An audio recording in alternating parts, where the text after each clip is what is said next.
नमस्कार, आप देख रहे हैं 4 PM। मैं हूं आपके साथ सिमरन। लोकसभा चुनाव की तारीखों का ऐलान अब हो चुका है।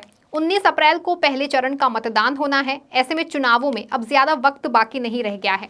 इसीलिए अब सभी दल अपनी अपनी रणनीतियों को अंतिम रूप देने में जुट गए हैं।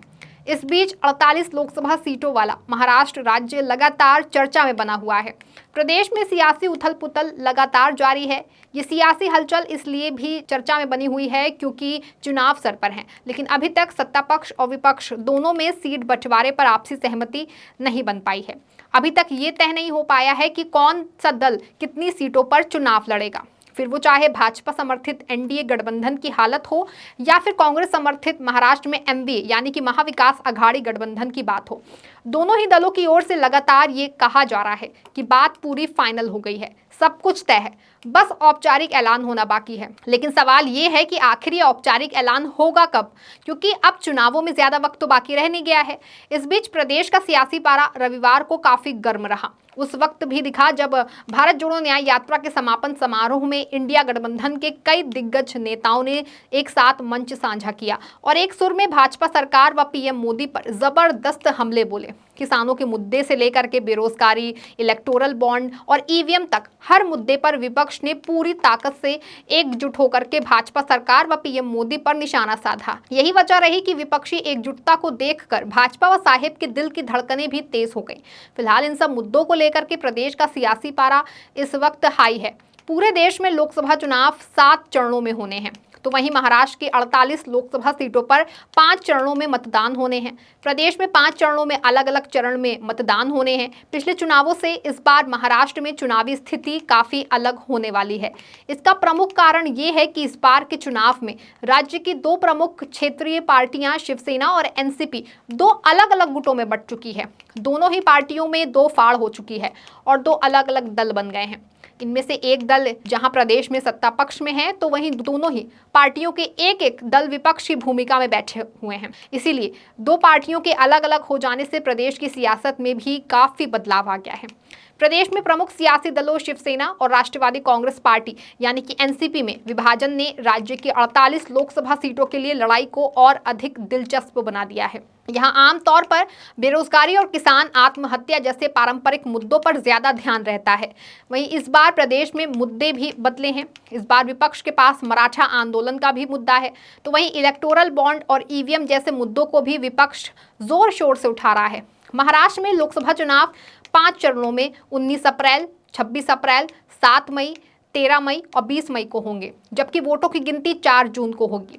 अगर पिछले चुनाव की बात करें तो बीजेपी शिवसेना गठबंधन ने 2019 के चुनाव में 48 में से 41 सीटें जीती थी, लेकिन राज्य में विधानसभा चुनावों के बाद शिवसेना और बीजेपी का गठबंधन टूट गया था। ऐसे में इस बार हालात जो हैं वो अलग हैं। हालांकि बाल ठाकरे की पार्टी का एक बड़ा हिस्सा टूट करके अब बीजेपी के साथ गठबंधन कर चुका है, तो वहीं अजित पवार के सत्तारूढ़ एकनाथ शिंदे के नेतृत्व वाले एनडीए में शामिल होने के साथ ही एनसीपी में भी टूट हो गई है। साल 2019 के लोकसभा चुनाव में बीजेपी 23 सीटों के साथ बड़ी पार्टी बनकर उभरी। इसके बाद अविभाजित शिवसेना 18 सीटों के साथ दूसरे स्थान पर रही थी, तो वहीं शरद पवार की अविभाजित एनसीपी 4 सीटों पर और कांग्रेस 1 सीट पर विजयी हुई थी, जबकि 1 सीट एआईएमआईएम और 1 सीट निर्दलीयों के खाते में गई थी। हालांकि इस बार प्रदेश की सियासत पूरी तरह से अलग है, क्योंकि इस बार 2 बड़ी पार्टियां अलग अलग खेमों में बंट चुकी हैं। महाराष्ट्र में आगामी लोकसभा चुनावों में 100 साल से ज्यादा उम्र के 50,000 से अधिक बुजुर्गों सहित कुल 9.2 करोड़ लोग अपने मताधिकार का प्रयोग करने के पात्र हैं। ये आंकड़ा 2019 से 34 लाख ज्यादा है। इन बदली परिस्थितियों में अगर प्रदेश के अलग अलग कुल क्षेत्रों की सियासत की है, तो वहां की सियासी परिस्थितियों की बात करें तो कोंकण क्षेत्र में, राज्य के तटीय क्षेत्र में 6 अत्यधिक शहरीकृत लोकसभा सीटों वाली देश की आर्थिक राजधानी मुंबई शामिल है, जहां प्रमुख मुद्दों में परिवहन, आवास और नौकरियों से संबंधित समस्याएं शामिल हैं। इस क्षेत्र में कुल 13 लोकसभा सीटें आती हैं। इसी के अलावा पश्चिमी महाराष्ट्र क्षेत्र के सबसे विकसित क्षेत्रों में से एक है।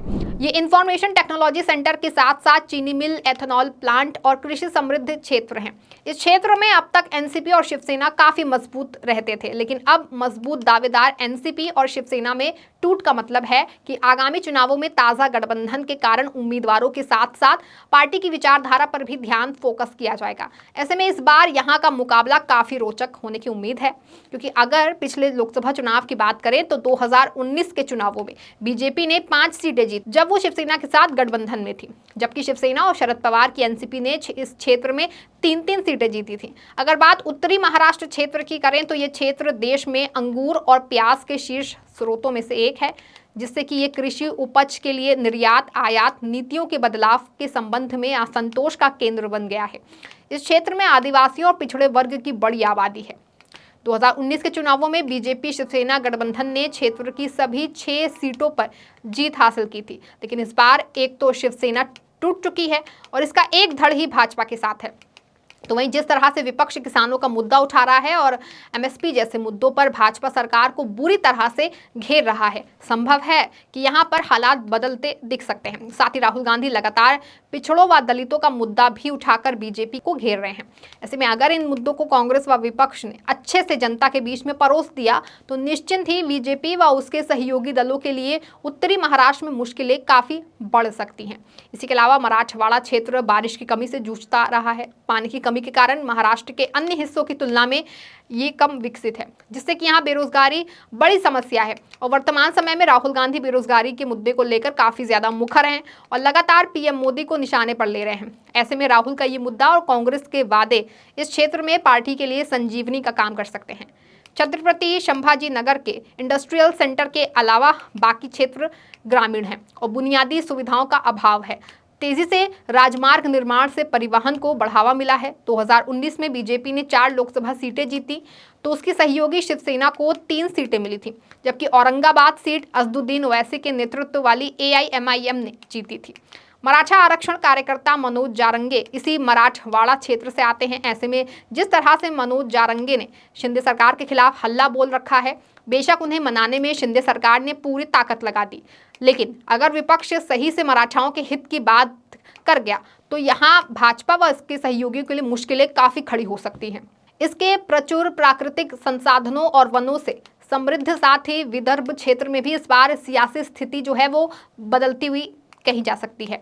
यहाँ राज्यों के पूर्वी भाग का क्षेत्र है। हालांकि किसान आत्महत्याओं के लिए सुर्खियों में रहा है। मुख्य रूप से गढ़चिरौली और कुछ अन्य हिस्सों में वामपंथी चरमपंथ भी समस्या रहा है। पिछले चुनाव में विदर्भ की 11 लोकसभा सीटों में से बीजेपी ने 5 और शिवसेना ने 3 सीटें जीती थी, जबकि कांग्रेस और निर्दलीय एक सीट पर विजयी हुए थे। ऐसे में अगर इस बार कांग्रेस को एनसीपी और शिवसेना यूबीटी का अच्छा साथ मिल जाए तो विदर्भ में भी विपक्ष भाजपा की राह में रोड़े अटका सकता है।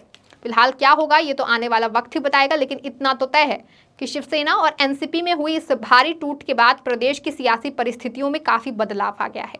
वहीं विपक्षी एकजुटता ने भाजपा की मुश्किलों को और भी ज्यादा बढ़ा दिया है। भले ही भाजपा के साथ शिवसेना और एनसीपी का एक बड़ा धड़ हो, लेकिन दोनों ही पार्टियों के संस्थापक गुट विपक्षी खेमे में कांग्रेस के साथ ही खड़े नजर आते हैं, फिर वो चाहे शिवसेना के उद्धव ठाकरे हो या फिर एनसीपी के शरद पवार। ऐसे में ये तो तय है कि अगर विपक्ष इसी एकजुटता से चुनाव तक गया तो इस बार महाराष्ट्र में भाजपा की राह आसान नहीं होगी और उसके लिए यहाँ पर एक बड़ी समस्या आने वाली है, जो उसके अब की बार 400 पार के लक्ष्य को काफी हद तक हिला सकती है। इस खबर में फिलहाल बस इतना ही। तब तक के लिए आप देखते रहें 4PM। धन्यवाद।